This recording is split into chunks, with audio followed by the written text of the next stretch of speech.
How much extra pressure do you feel knowing you're trailblazing in your profession for this generation of trans slash non-binary people? What makes the pressure worth it for you? One of the most kind of harrowing thoughts I had after I got elected in November was I just remember standing in this tiny apartment and saying, the bigger they are, the harder they fall.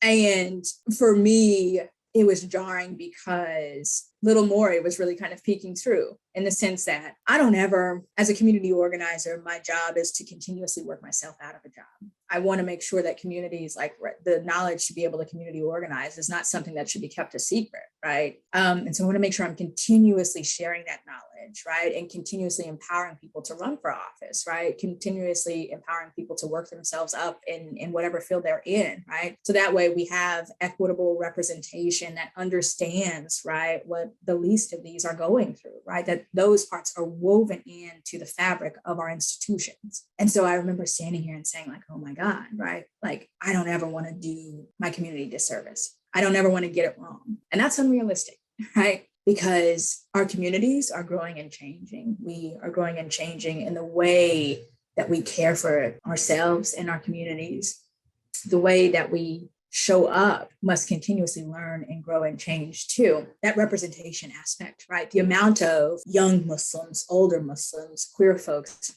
Canada, from India, Sri Lanka, right, who reached out and said like, I'm not even in your government or I'm not in your district, right? But this is the first time I've seen myself represented is very empowering. And it also reminds me, yet again, right, I talk a lot about Little Maury, but about how my mom was a really great role model for me, right?